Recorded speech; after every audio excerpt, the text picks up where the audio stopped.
बिस्मिल्लाहिर्रहमानिर्रहीम। बात शेर से शुरू हुई तो बात शेर से भी शुरू करता हूँ।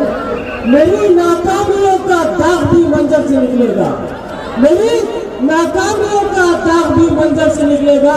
मुनाफिक जब मेरे हारे हुए लश्कर से निकलेगा, मुनाफिक जब मेरे हारे हुए लश्कर से निकलेगा।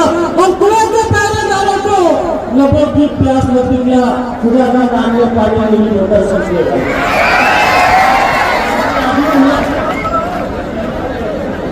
यहाँ पर स्टेज पर मौजूद मेरे साथी औरंगाबाद बस्ती असेंबली हल्के से आए नासिर सिद्दीकी साहब स्टेज पर तशरीफ फरमा, रफीक चीता साहब औरंगाबाद से मेरे साथ आए रफीक फारूक साहब, इरशाद हाजी साहब और सदर जलसा कलीम हाजी साहब मछली वाले। मैं यहाँ पर अपनी बात का आगाज इस अंदाज से करना चाहता हूँ कि तारीख बताती है मजलूम को के सर गर्दन से निकाले हमने, शीर चीता तोप तलवार संभाले हमने, तुम्हारी तरह कुत्ते नहीं पाले हमने।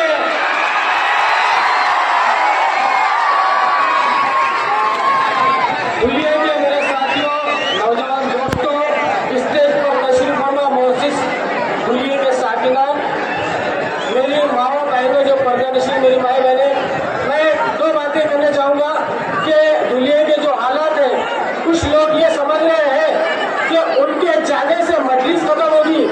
बिल्कुल नहीं, मजलिस किसी शख्सियत पर नहीं चलती है, मस्जिद चलती है तो मेरे और आपके गायब बैरिस्टर असदुद्दीन अवैसी के नाम से चलती है।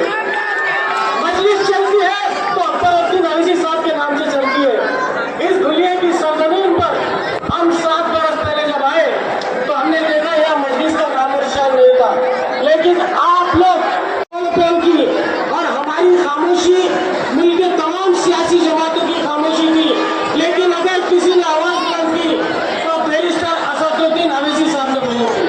आपके और मेरे साथ बैरिस्टर असदुद्दीन साहब वाहिद ऐसी शख्सियत है जो मुसलमानों के मसाइल पर बार बार बात करते हैं, चाहे पार्लियामेंट हो चाहे जलसे हो, हर बात अगर मुसलमानों की कोई करता है तो वो सिर्फ मेरे और आपके खैर अली जनाब बैरिस्टर असदुद्दीन अवैसी है। मैं जानता हूँ कि यहाँ के जो मौजूदा साबिका आमदार थे उन्होंने एनसीपी में शमूलियत इख्तियार की। एनसीपी में जो अजीत पवार की है, आप यकीन जानिए जो अजीत पवार अपने चचा का नहीं हुआ, शरद पवार का नहीं हुआ, तो वो इनका क्या होगा? ये वो अजीत पवार है जिसने बीजेपी से अलायंस किया, कभी सुबह डिप्टी वजीर आला बना तो कभी उसने तो मिनिस्ट्री के लिए हमेशा अपना सौदा किया। ये तमाम सियासी जमातें, चाहे शिवसेना हो, बीजेपी हो, कांग्रेस हो, एनसीपी हो, ये तमाम सियासी जमातें हमेशा मुसलमानों की दुश्मन नहीं है। आपको यकीन जानना होगा कि दुनिया में आजादी के बाद से आज तक कभी आपने देखा कि कोई मुस्लिम एमएलए चुन के आया था? अगर कोई मुस्लिम एमएलए चुन के आया तो वो मजलिस इत्तेहादुल मुस्लिमीन के टिकट पर चुन के आया था। ये अलग बात है कि उन्होंने समझा कि जमात उनकी वजह से चलेगी। ये बिल्कुल गलत बात है, ये जमात उनकी वजह से नहीं चलती, ये जमात आपकी वजह से चलती है, ये जमात नौजवानों की वजह से चलती है, ये जमात हमारे बुजुर्गों और हमारी माँ बहनों की वजह से चलती है। आज के दौर में हमारा इख्तियार बहुत जरूरी है।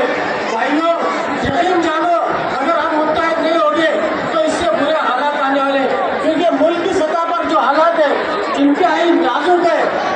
और किसी शायर ने कहा कि चंद सांसों के अता करके उजाले मुझको, चंद सांसों के अता करके उजाले मुझको, कर दिया वक्त ने दुनिया के हवाले मुझको। और जिनको सूरज मेरी चौखट से मिला करता था, अब वो खैरात में देते हैं उजाले मुझको। और मैं वो कमजोर, मगर इतना भी कमजोर नहीं, टूट जाए ना कहीं तोड़ने वाले मुझको। तो मैं मेरे साथियों से दरखास्त करता हूँ कि आइए मजलिस से जुड़िए। जिस तरह औरंगाबाद के बाद अगर सबसे ज़्यादा ताकतवर जमात कहीं मजलिस बनी है तो वो धुलिया शहर है। मुझे यकीन है भाइयों, क्या आप मजलिस से जुड़ेंगे? हाथ उठाइए। ये जज्बे वाली जमात है,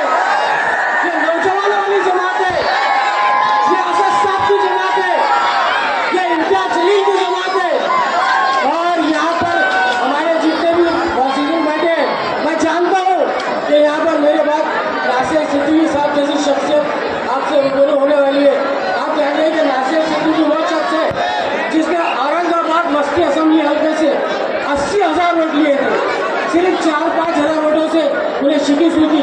लेकिन याद रखिए इंशाल्लाह आने वाला कल मजलिस का होगा और दुनिया की कारपोरेशन पे हरा झंडा लहराएगा, लहराएगा। तो आखिर